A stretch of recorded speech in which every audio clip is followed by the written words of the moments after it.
Olá pessoal, boa noite. Meu nome é Eduardo Tambellini. É um prazer estar aqui com vocês hoje nesse evento da Conacob para falar um pouquinho sobre cobrança. Bom, vamos lá? Vamos começar? O meu tema vai falar um pouquinho sobre a inadimplência de hoje. Como cobrar, por que cobrar, tá bom? Vamos lá e vamos ver se a gente consegue ter uma conversa legal aqui. Eu espero que seja um momento aí importante para todos vocês. Bom, vamos lá. A cobrança de hoje, né? O que a gente pode falar? É muito difícil ou até impossível falar de cobrança sem antes a gente entender como é que ela veio do crédito. A cobrança depende do crédito, né? Então é muito importante a gente entender qual foi o tamanho, o caminho da evolução do crédito no Brasil. Vamos dar uma olhadinha um pouquinho? Esse aqui é um quadro que traz um crescimento, são dados do Banco Central, eu tirei aqui do nosso site Risk Trends, da GoOn, e ele mostra aqui um crescimento de março de 2007 até julho de 2018 de 262%. Esse valor é o valor da carteira, né? O saldo das operações de crédito, a pessoa física, recursos livres, ou seja, o que a gente está acostumado a ver aí no mercado, cartões de crédito, empréstimos pessoais, tudo isso. Então, a primeira coisa que eu queria destacar para vocês é que a cobrança hoje, ela não pode ser tratada da forma como a gente tratava antigamente. Por quê? Porque o movimento do crédito é outro. A gente tem uma situação muito diferente, né? E qual que é esse cenário? A gente tem uma oferta de crédito muito mais acessível, milhões de novos consumidores no mercado de crédito, as decisões de crédito são muito mais rápidas, né? Então hoje em dia você faz um empréstimo, inclusive, por exemplo, pela internet, com uma facilidade muito grande em cerca de minutos. A gente teve novos produtos de crédito, né, ingressando nesse mercado. A gente viveu aí nesse período um crescimento brusco do cenário de cartões de crédito, e não apenas cartões de crédito bandeirado, mas cartões de crédito chamados private labels, que são cartões de uma bandeira privada, ou seja, o cartão da loja X, loja Y, aceito na farmácia X, no supermercado Y, enfim, toda essa gama de cartões de crédito. Hoje em dia é difícil você encontrar uma pessoa que não tenha pelo menos um cartão de crédito, pelo menos sendo um private label na carteira. E o crédito consignado, que sem dúvida foi uma das linhas de crédito que mais cresceu, é hoje a maior linha de crédito para pessoa física em termos de carteira, né, devido ao risco menor. O crédito consignado, todos sabem, ele é debitado da folha de pagamento, então o risco de inadimplência acaba sendo muito menor. A gente viveu também um alongamento de prazos, né? Então, financiamentos muito rápidos passaram a ter prazos maiores, foi muito incentivado financiamentos de veículos, o próprio crédito consignado tem aí pagamentos muitas vezes em até 60 meses. Então a gente teve um prazo mais longo, o que caracteriza uma parcela menor que caiba mais no bolso da população. Porém, o que faltou nesses anos todos, né? O Brasil é um país ainda muito engatinhando ainda no crédito, né? Por mais que a gente tenha vivido esse crescimento extraordinário, o volume de pessoas que entendem efetivamente o que significa o crédito é muito pequeno, ou seja, faltou aquela base de educação financeira. Nos Estados Unidos, uma criança de 5 anos entende o que é crédito. Lá a visão de crédito é muito mais ampla. A criança já sabe que, por exemplo, a casa dela está hipotecada, porque, por exemplo, o pai acabou pegando um valor para abrir um negócio, né? Então o crédito é muito mais presente na vida das pessoas. O Brasil ainda precisa de mais tempo para conseguir se desenvolver nesse sentido e, é claro, a educação financeira ela é essencial em qualquer negócio. Bom, o cenário de crédito gerou aí todo o processo de inadimplência. A gente vive um momento de inadimplência em alta, Esses indicadores que eu estou mostrando agora são indicadores chamados over 90, ou seja, é o percentual da minha carteira acima de 90 dias de atraso em relação à minha carteira como um todo. Né? Mais uma vez a fonte é lá do Risk Trends da Goon e números do Banco Central. E a gente vem acompanhando o quanto que o fator inadimplência vem sendo destacado no mercado, né? Até virou plataforma política, né, onde alguns candidatos já começam a falar que vão limpar o nome, vão ajudar o endividado a tirar seu nome do SPC. Enfim, a gente vive um momento realmente com uma inadimplência muito alta. Quando a gente olha esses gráficos, né, que tratam aqui o crédito pessoal e o cartão de crédito, a gente pode perceber que não, o mês de julho de 2018, esse momento que estamos, ele não é o maior nível histórico. A gente teve aí em meados de 2015, 16, o pico da inadimplência, só que a gente está olhando aqui a inadimplência apenas de financeiras, ou seja, as empresas que reportam ao Banco Central. Quando um birô de crédito fala que existem 63 milhões de inadimplentes, a gente está falando, na verdade, não apenas de inadimplentes que possuem dívidas com bancos, inadimplentes que possuem dívidas com empresas de telefonia, empresas de água, energia, enfim, todo o mercado acaba sendo percebido pelo birô de crédito diferente desses indicadores que são do Banco Central. Mas é fato que a gente vive um momento de inadimplência muito maior. E aí começa aquela primeira pergunta, então, por que eu cobro, né? Como eu vou cobrar? Por que eu tenho que cobrar efetivamente? E como é que eu faço essa cobrança? Bom, vamos lá. Eu acho que primeira coisa é entender, né? O que é cobrar? Eu vejo muito no mercado que as pessoas elas sentem um medo de falar em cobrança. Meu Deus, cobrar, nossa, mas isso é uma coisa difícil, é uma coisa chata de se fazer.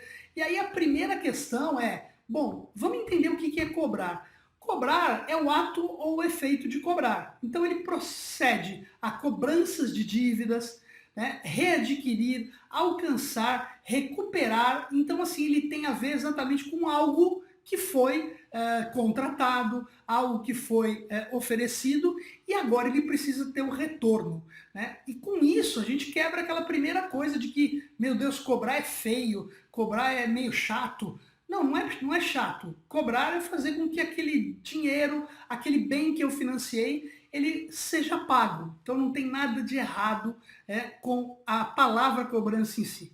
Né? Porém, o que a gente vive? A gente vive um momento onde a recuperação ela não pode significar apenas a recuperação do valor financeiro. Recuperar o dinheiro é óbvio, é importantíssimo. Uma venda ela só está completa a partir do momento que o cliente vai lá e paga. Mas o que a gente está vivendo? A gente está vivendo um momento onde o mais importante nesse momento é recuperar o cliente.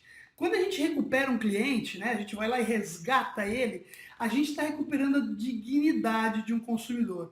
Até porque o crédito ele tem a ver com um sonho. Né? Por que uma pessoa vai lá e compra uma televisão de 50 polegadas? Poxa, ela quer se integrar.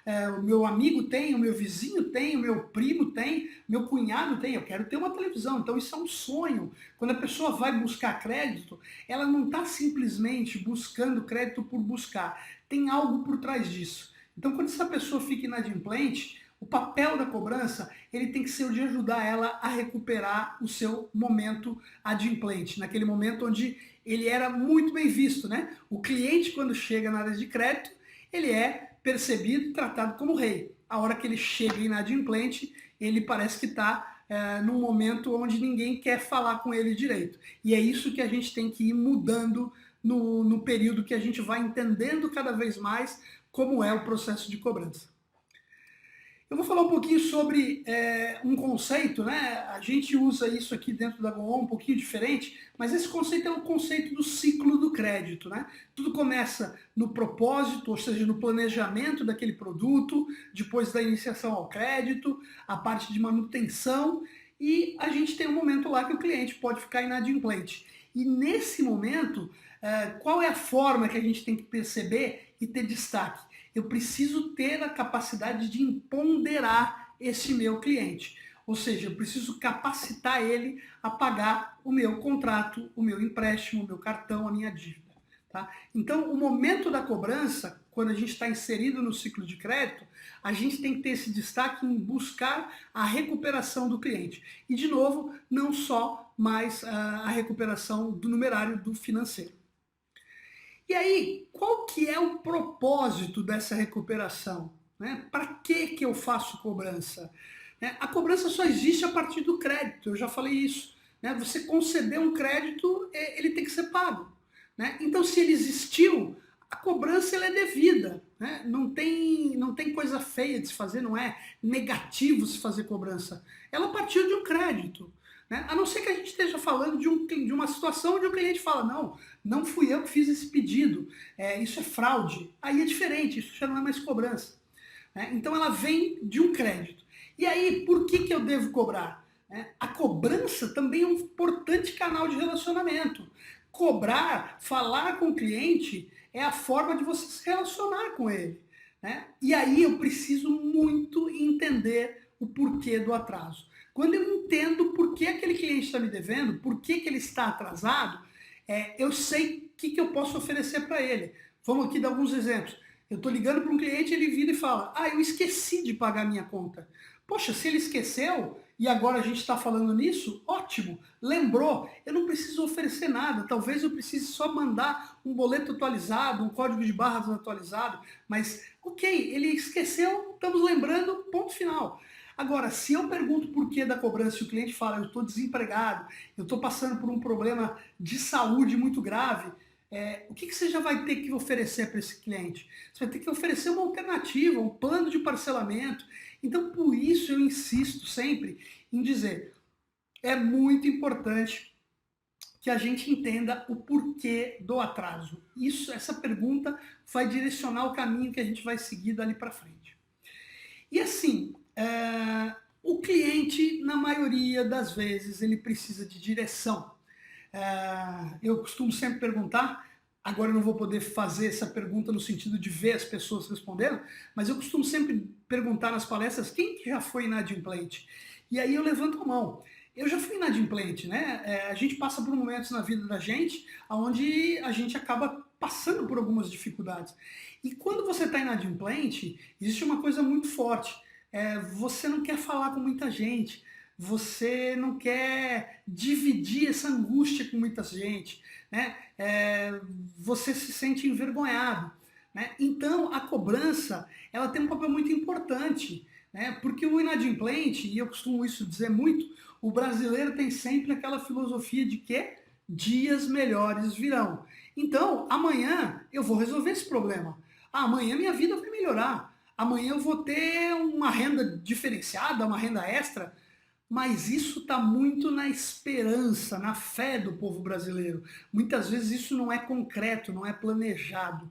E aí é que está. Né? A cobrança ela tem que ter esse propósito de auxiliar com propostas, planos de pagamento, planos de repactuamento de dívida e às vezes até só lembrar do vencimento, como eu dei o exemplo. Tá? Então é muito importante que a gente entenda que o cara do outro lado da linha, o inadimplente, muitas vezes ele acha que amanhã a situação dele vai estar resolvida. A gente precisa não criar uma situação negativa no sentido de falar, meu amigo, você está louco? Nada vai ser resolvido. Mas no sentido de expor para ele que a gente está aqui para ajudar, não para atrapalhar, não para incomodar. E aí, esse é um negócio interessante que a gente sempre costuma falar, que existem algumas verdades sobre a recuperação de crédito. Primeira dela é cobrança, não é uma palavra que ninguém gosta, né? Se você for falar, puxa vida, a minha mulher está me cobrando porque eu não estou muito, porque eu estou trabalhando demais. É negativo, não é? A cobrança, a minha mulher está me cobrando, ou a minha mãe está me cobrando que eu não vou vê-la faz tempo. Cobrança é um negócio que ninguém gosta. Então, é mais importante a gente pensar que recuperação, sim, é a palavra e é o futuro desse negócio. E aí é importante dizer, recuperação não é o fim do processo, é o reinício. Quando eu entendo a recuperação, quando eu entendo por que o cliente ficou inadimplente, eu posso entender problemas dentro do meu produto. Puxa, eu estou dando crédito para um perfil que aparentemente era bom, mas não está sendo. Então talvez eu tenha que mudar a minha chave lá no crédito, né? E aí algumas outras coisas. Nem a melhor organização de recuperação ela é capaz de controlar carteiras mal planejadas. Ou seja, se eu dei um crédito mal, se eu coloquei lá um limite, por exemplo, que esse cliente no fundo, não tem capacidade de honrar, não tem jeito, não é a cobrança que vai resolver esse problema, né? Eu costumo dizer que isso não é uma muleta, né, para o gestor de cobrança, ele tem que fazer seu papel, mas isso é uma verdade. Não adianta se for tudo fraude, se for tudo crédito mal concedido, não é a cobrança que vai salvar, né? Então, recuperação, cobrança, depende de todo o ciclo do crédito, depende da parte de iniciação, do planejamento do produto, depende da manutenção, e, enfim, ele é um conjunto, ele não depende só no momento da cobrança. E a gente tem que olhar a recuperação como um negócio lucrativo, né? Ele é um investimento, ele não é uma despesa. Eu já trabalhei em empresas que a linha de despesas de cobrança, por exemplo, para empresas de cobrança terceirizada, ela era vista como uma despesa. Meu diretor me chamava e falava, a linha aqui está aumentando, a gente está gastando muito com comissão de empresas de cobrança. E aí o que aconteceu? Eu falei, não, realmente, a gente está gastando mais porque a gente está recuperando mais. Não, mas não pode ser. Pode, tem que ser. Então, uma coisa não está desencontrada da outra, né? Ela tem que ser um negócio lucrativo. Se eu estou recebendo mais, eu posso gastar um pouco mais. Ela tem que ser uma balança, né? Onde os gastos com recuperação não podem ser maiores do que o que a gente vai recuperar, né? E um outro fator, né? Por último, mas não menos importante, é assim, o inadimplente, na sua grande maioria, não é um picareta, ele precisa de ajuda. Ele não é o cara que está fazendo isso de maldade, está fazendo isso de propósito. Ele realmente precisa de uma direção. E a cobrança tem esse papel. Durante alguns anos atrás, vira e mexe chega alguma lei no Congresso, lei municipal, e eu me lembro de uma delas que foi onde um deputado dizia que a cobrança ela só tem que ser, ela não pode ser feita nos horários, só pode ser feita nos horários comerciais, né? O que é um horário comercial? Se eu trabalho da meia-noite às 8 da manhã, o meu horário de descanso é de tarde, de manhã. Então, essa coisa de você estabelecer horários, e que muita legislação acaba fazendo isso, limitando um horário de negociação, de ligações de cobrança, das 8 às 20 horas, de segunda a sexta, de sábado, das 9 às 14, por exemplo, em algumas regiões, é óbvio, tem o objetivo de regular, mas definitivamente tem uma pergunta muito importante antes de você começar a falar com o cliente. O senhor pode falar no momento? Poxa, gente, quando a gente liga para alguém num celular, a primeira pergunta que a gente faz qual é? Oi, você pode falar? É óbvio, se a pessoa falar que pode falar, acabou, ela está abrindo as portas para você, né? E, de novo, existem regulamentos, regulamentações, leis específicas, mas o mais importante é entender se aquele momento é o momento ideal para o cliente. Porque, como eu disse, às 9 da manhã pode ser a hora que ele foi para a cama, e ele está dormindo porque ele saiu de um turno de madrugada, ok? Vamos lá, e a inadimplência, ela tem causas, né? Ela pode ter sido causada por um planejamento de produto deficiente. Putz, eu errei, eu fui dar crédito lá naquela região, achando que ela ia ser igual a outra. Putz, eu me dei mal, aquele perfil ali daquela região é diferente, são clientes específicos e eu deveria ter tomado mais cuidado. Ela pode vir de uma concessão deficiente, a minha política de crédito, ou, por exemplo, acredito que muitos de vocês devam ter ido fazer uma compra a crédito alguma vez na vida e vocês estavam num momento onde vocês estavam ou com um cargo recente ou com uma moradia recente, né? E aí quando o atendente estava lá preenchendo tua ficha de crédito, ele perguntou quanto tempo de residência? Aí você falou, 3 meses. Aí ele virou e falou assim, não, vou colocar 1 ano aqui, porque senão não aprova no crédito. Então, informações deficientes, informações erradas, resultam numa aprovação de crédito que não seja a ideal. Eu posso ter tido também uma manutenção não muito eficiente. Quer dizer, eu aprovei o cliente, ele foi lá, foi se endividando, vi que ele continuava usando um limite grande, não fiz nada nesse momento, quando eu vi ele já entrou em cobrança. Então eu posso ter tido um momento desse. Eu posso ter também a deterioração do ambiente, né? Eu tenho o cenário econômico, a gente está vivendo uma crise de confiança muito grande, né? Uma crise política e uma crise de economia. Então eu posso ter um ambiente que deteriorou, puxa vida, aconteceu realmente um momento onde eu estou com um grande volume de inadimplência, por N situações. Ou eu posso ter inadimplência natural, puxa, tive um problema, perdi o emprego, estou com um valor a mais para pagar esse mês, enfim. Mais uma vez, é importante a gente entender qual é a causa para, a partir daí, direcionar a recuperação e direcionar as ações de cobrança. Vamos lá. Para que cobrar? Acho que ficou claro, a gente já sabe, a gente tem que cobrar. Mas como eu cobro, né? Como é que eu faço essa cobrança? E aí a primeira coisa, né, que eu acho que é importante dizer é de acordo com a lei. A gente tem que seguir a legislação que está norteando nosso produto, nosso valor, enfim, a legislação que está norteando a nossa categoria. Por exemplo, se eu sou uma empresa de telecomunicações, eu não posso fazer negativação lá nos órgãos de proteção ao crédito com 30 dias. Eu tenho que esperar o bloqueio parcial, o bloqueio total, o cancelamento, e só após eu posso negativar. Então, além das leis que são, por exemplo, como eu listei aqui, a do Código de Defesa do Consumidor, existem legislações locais e existem legislações de nicho. Então, telecom, utilities, água, luz, enfim, tudo isso. O que é importante a gente conhecer dentro do Código de Defesa do Consumidor? Dois artigos importantes, né? O artigo 42 e o 71. Artigo 42 fala o seguinte: na cobrança de débito, o consumidor inadimplente não será exposto ao ridículo, nem será submetido a qualquer tipo de constrangimento ou ameaça. Vamos lá, gente. Eu posso ligar para a casa do cidadão e atendeu a sogra dele. Eu posso dizer lá, por favor, eu queria falar com o João. Aí ela me pergunta, de onde é? Aqui é do departamento de cobrança. Eu posso fazer isso? Não, eu não posso. Eu não posso falar que esse cliente está inadimplente para uma pessoa que não seja ele, porque isso caracteriza eu estar expondo esse cliente, né? Tudo bem que eu acho que a cobrança via sogra seria muito eficiente, mas não pode, gente, infelizmente.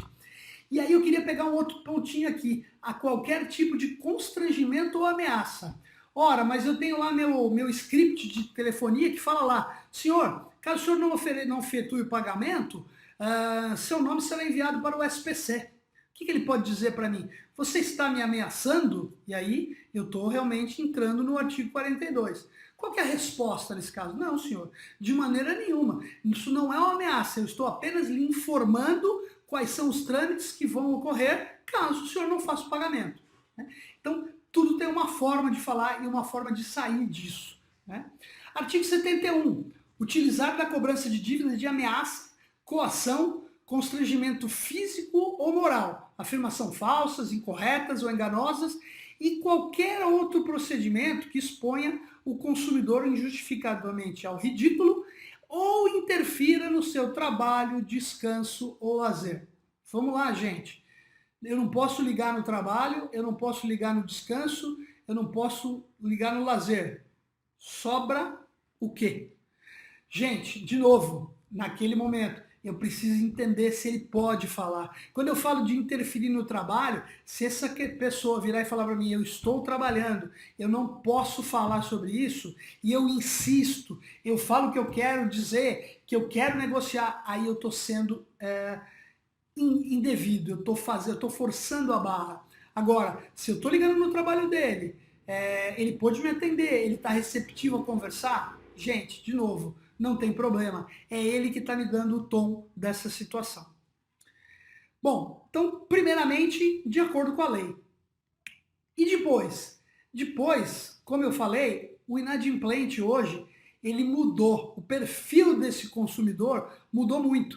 Você imagine que antigamente cartão de crédito era para gente que tinha dinheiro, para gente que tinha conta em banco. Hoje em dia, cartão de crédito é oferecido cada vez mais. O nível de bancarização nem é tamanho, mas o cara às vezes tem um private label de uma loja de departamento, uma loja de roupas, um cartão de crédito de uma farmácia lá que ele pode comprar medicamentos, de um supermercado. Então, assim, o acesso ao crédito cresceu muito. A gente não ensinou a esse pessoal todo o que era crédito. Então, a gente precisa entender que o perfil do inadimplente mudou e mudou bastante. Eu tenho um exemplo que eu conto sempre, que me contaram num treinamento que eu estava dando, né? Era um cartão de crédito, né? E aí a menina estava fazendo uma cobrança, era uma senhora de idade, e aí ela estava conversando com a senhora e a senhora virou para ela e disse: minha filha, mas eu não entendo, eu faço esse pagamento todo mês certinho no dia do vencimento. Como é que esse dinheiro não para de crescer, essa minha dívida não para de crescer? A menina falou, só um minuto, senhora, então deixa eu entender aqui. Quando ela foi ver, realmente, a senhorinha ela pagava todo mês no dia do vencimento. Só que ela fazia o pagamento do valor mínimo.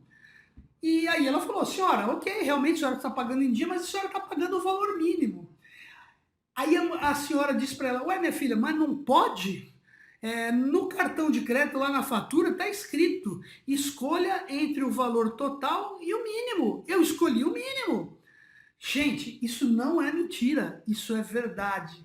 Né? Ou seja, por aí a gente entende como é a dificuldade das pessoas entender o que é crédito, quanto ela paga, o que é juros, o que é pagamento mínimo, o que é crédito rotativo. E o cartão de crédito hoje praticamente é o maior produto de crédito depois do crédito consignado, mas ele é um volume de carteira também muito grande, é o segundo maior produto do Brasil em termos de carteira de crédito. Tá? Então você imagina a dificuldade de uma pessoa que não sabe o que é um crédito rotativo, que é um limite de crédito. Legal? Bom, entendendo também o que causou o atraso. Né? Aqui é uma pesquisa interessante, foi feita em 2017, né, pelo Instituto Ingeoc e pelo Cantarino Brasileiro, que mostrava o quê? Né, o motivo do não pagamento de contas em dia.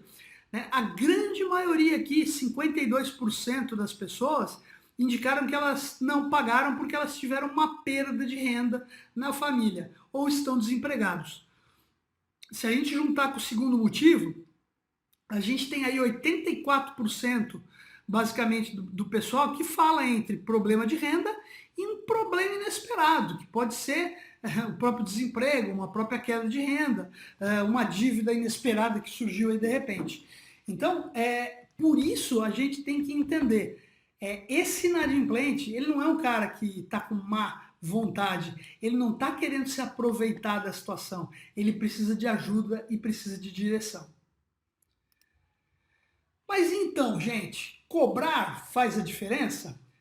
Eu tenho uma história também para contar para vocês. Eu, quando tinha 25 anos, foi minha primeira experiência de gerente, né? E eu era gerente da Fininvest. Naquela época que a Fininvest passava no Faustão, quem disse que não dá, na Fininvest dá. E eu tinha em São Paulo, eu era responsável pela central de São Paulo, eu tinha em São Paulo 250 operadores, tá?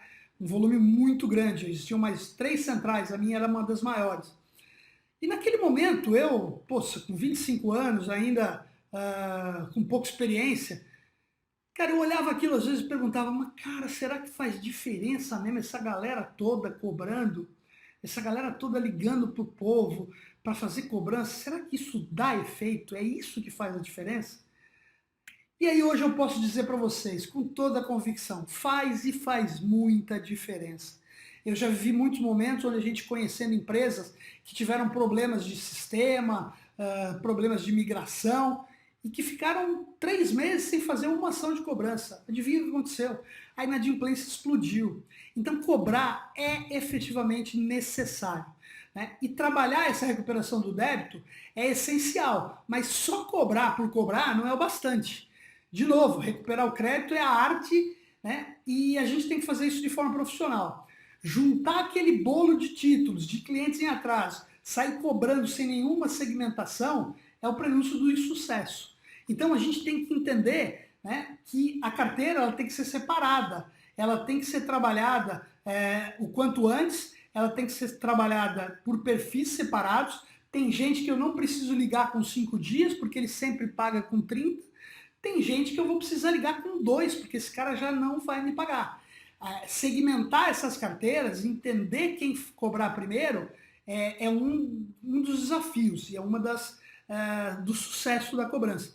Eu tinha um chefe que falava para mim, olha, isso é antigo, hein, vocês vão ver. Cobrança, você tem sempre 2 fichas de cobrança, 2 papéis, 2 clientes, e você tem apenas uma ficha telefônica, né? Vocês sabem o que é ficha telefônica? Aquela que colocava no orelhãozinho, como se fosse uma moeda. Ele dizia isso, ou seja, o que ele queria dizer? Eu tenho sempre 2 clientes e eu só tenho crédito, vamos chamar assim, para ligar para um. Eu preciso escolher, eu preciso entender quem eu antecipo, quem eu saio na frente. E por que é importante isso, né? A gente tem aquela visão sempre, e isso é fato em qualquer carteira, quanto maior o tempo de atraso, menor a perspectiva de recebimento, né? Então, essa acontece em qualquer tipo de carteira, né? A carteira com 30 dias é mais fácil de recuperar do que a de 60, de 90, enfim, isso tem vários motivos. Junta juros, agrupam prestações quando é um carnê, eu tenho valores aí onde eu estou endividado com outros também clientes, outros carnês, então, à medida que o atraso é maior, eu vou tendo realmente mais dificuldade. E aí, o importante é não só cobrar, mas eu tenho que chegar no devedor o mais rápido possível, né? Antes, porque provavelmente esse cara que está inadimplente com você também deve para outros credores. Quem chegar primeiro, quem convencer ou quem for ajudar ele a quitar esse débito primeiro, vai ganhar e vai recuperar essa dívida. Mas aí, então, né, gente, vamos lá. E qual que é a forma mais inovadora da gente fazer cobrança, da gente buscar a recuperação? A gente percebe no mercado que a maioria dos especialistas dizem que o maior desafio está na localização do cliente, né? Eu entendo, realmente, né? Hoje é difícil mesmo, o povo troca de celular como troca de roupa. Mas, de uma certa forma, se você criar um processo aí com uma série de alternativas, hoje existem diversos birôs de localização, né? Tanto os birôs negativos, a Serasa, o SPC, Boa Vista, mas outros birôs que disponibilizam endereço, telefones atualizados. É uma questão de estruturar esse processo e a gente trabalhar para cada vez procurar localizar mais o cliente, né? Então, como eu disse, né, eu entendo, esse é um desafio, sem dúvida nenhuma, localizar o cliente. Mas eu entendo que tem um outro desafio, que esse sim é o maior de todos. E aí, partindo do pressuposto que o maior desafio é localizar o cliente, a questão está a hora que eu vou falar com o cliente. E aí, o maior desafio hoje é ouvir esse cliente, ouvir qual é a sua necessidade, ouvir o que ele precisa da gente. E aí, o que eu costumo dizer muito? A gente está fazendo cobrança hoje igual a que a gente fazia 20 anos atrás. E aí eu me lembro muito bem, a gente ensinou os cobradores o quê? Que ele tinha que conduzir a ligação, ele não podia se perder, ele tinha que ser soberano frente ao cliente. Era ele que tinha que direcionar o cliente, era ele que devia fazer as ofertas disponíveis, né? E ele tinha que fechar as negociações, né? E sem dúvida nenhuma, nesse perfil, eu posso afirmar para vocês hoje que cada lugar que eu vou ouvir uma ligação de cobrança, eu ouço muito mais o operador falando do que o cliente. E aí qual é a questão? A gente tem que ouvir melhor o cliente. A gente tem que se relacionar melhor com o cliente. E aí, por quê? Se o perfil desse inadimplente mudou, a cobrança tem que mudar também. Eu não posso continuar fazendo cobrança da forma como eu fazia, né? Esse processo tem que mudar. E o que tem que mudar? Eu acho que a gente tem algumas questões. Então vamos lá. A primeira é, de novo, entender o motivo do atraso. Entender se esse cliente está disposto a pagar. A grande maioria dos clientes está disposto a pagar, mas ele não consegue, ele não sabe como, a gente tem que ajudar. E aí é preciso entender o quanto que pode ser pago, qual é o valor que ele se dispõe no mês, A partir de quando? Esse é o grande desafio, que não é do cobrador muitas vezes, é o desafio de quem é o gestor de cobrança, criar planos de negociação efetivos, planos que efetivamente consigam fazer o cliente quitar o débito. Então, assim, no segundo grupo, eu tenho que oferecer ajuda. Ajuda de alguém que não está querendo passar essa ligação e ir para outra, ir para outra, ir para outra. Alguém que parece estar efetivamente preocupado com a situação. Cada contratinho lá é um ser humano que está precisando de ajuda, é um dinheiro que a tua empresa está perdendo. Isso tem que ser tratado com carinho, com humanidade. Oferecer alternativas para a quitação do débito. Eu vejo muita gente falando, poxa vida, eu estou devendo para o banco X, faltava 6 prestações, aí eu liguei lá, os caras querem que eu faça um financiamento em 24 prestações. Pô, eu não quero. É óbvio, 24 prestações, vai alongar a dívida, vai botar mais juros. Não funciona. O cliente quer pagar, de repente, em 8, em 10 e acabar com a tua dívida. E assim, eu tenho que ter ofertas que realmente sejam atrativas para liquidação à vista ou parcelada. E aí, uma coisa importante que eu tenho falado em todas as minhas palestras, em todos os locais que eu costumo passar, é hora da gente repensar nossa visão capitalista. Por que eu estou dizendo isso? Vamos lá, imagina um cliente, ele teve lá um empréstimo em 12 vezes. 12 vezes tem os juros do prazo de 12 vezes. Aí ele chegou na sexta, ele não conseguiu pagar. Então ele atrasou as outras parcelas. Essas parcelas já têm os juros do plano. Vamos lá, eu queria parcelar. Aí eu vou parcelar aqui em 10 vezes, eu vou colocar mais uns juros, que na grande maioria das vezes é maior do que os juros inicial. Legal, aí ele foi lá, pagou mais 4 prestações, abriu o bico de novo. Eu vou lá e o que eu faço? Coloco mais juros, dou mais prazo e mais juros. Chega uma hora que provavelmente, se a gente for fazer a conta, esse cliente já pagou o principal dessa dívida faz tempo. Eu costumo sempre contar de um caso que eu li alguns anos atrás, que foi para o STJ, era um caso de um cliente de veículo. Era um cliente de um banco de financiamento de veículo, um Gol. Esse cliente tinha feito um plano de pagamento de 44 vezes no carnê. E ele pagou 42 prestações. Faltaram 2. Totalizava a dívida R$ 2.500. O que aconteceu? Não sei do histórico de cobrança, mas chegou no momento de fazer a apreensão do veículo. E o banco entrou lá com o pedido de busca e apreensão, o carro foi pego e o cara entrou com recurso, dizendo que ele já tinha pago 42 prestações, esse negócio se desenrolou, foi para níveis superiores, tal, chegou no STJ e o STJ deu ganho de causa para o banco. Eu não duvido e eu não discordo da decisão do tribunal. O carro é do banco, não foi pago tudo, o carro é do banco. A minha questão e a minha grande pergunta é outra. Será que este banco entrou em contato com esse cliente, que não era picareta, ele pagou 42 prestações, faltaram 2. Será que ele entrou em contato com esse cliente? Ele ofereceu uma condição real e verdadeira e factível para esse cliente quitar essa dívida? Ou será que ele, de repente, nem conseguiu falar direito, nem conseguiu negociar, e aí ele levou lá um carro, que muitas vezes a gente não sabe, que ele teve custo de leilão, custo de deslocamento, custo de guincho, talvez isso ficou mais caro que os R$ 2.500. Então, é nesse sentido que eu falo. A dívida é devida, ela é devida, ninguém está discutindo isso. E eu tenho 25 anos nesse mercado de cobrança, não é agora que eu vou dizer que, não, deixa para lá. Não, não deixa para lá. O que é dívida, mas a gente precisa repensar quanto que a gente quer ganhar desse inadimplente, se a gente já não ganhou o que era suficiente. Então, pessoal, é hora da cobrança rever seu papel. Eu acredito que a gente está vivendo um momento de transformação. É preciso que a gente entenda para onde vai. Esse cliente, se a gente está falando que são 63 milhões de pessoas com nome negativado, a gente está falando aí quase 50, 55% da população economicamente ativa. Para quem eu vou dar crédito daqui a pouco?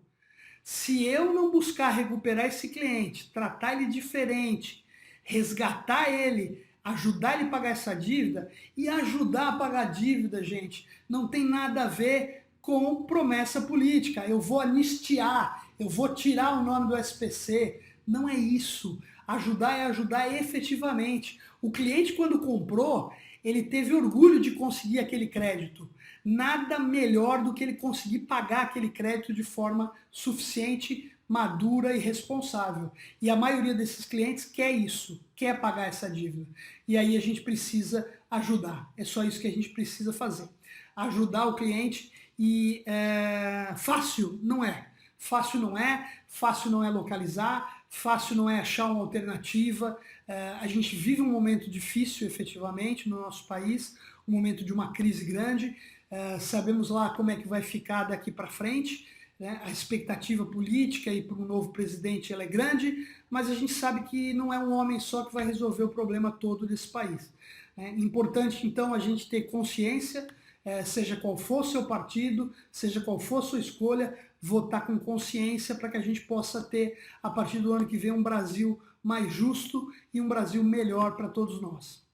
Beleza, pessoal? Muito obrigado. Queria só deixar aqui minhas opções de contato. Né? Como eu disse, eu sou Eduardo Tambellini. Hoje eu sou sócio da GoOn, que é uma consultoria que atua na área de gestão de risco de crédito. Eu tenho aí 25 anos de atuação nesse mercado de risco, crédito, prevenção à fraude e recuperação de cobrança. Tem um livro também que lancei o ano passado, chamado Histórias de Cobrança. Né? É um livro que foi um orgulho para mim poder escrever, poder contar uma série de histórias, sem dizer de onde são, mas contando histórias, e as pessoas que viveram essas histórias se identificam, mas é um manual, chega a ser um manual para você fazer gestão de cobrança. Eu deixo aí o link também da editora, onde você pode, inclusive, adquirir esse livro. Mais uma vez eu queria agradecer vocês, tenham um excelente congresso, né? Aproveitem e eu me coloco à total disposição aqui para qualquer contato, qualquer necessidade. Muito obrigado e um grande abraço.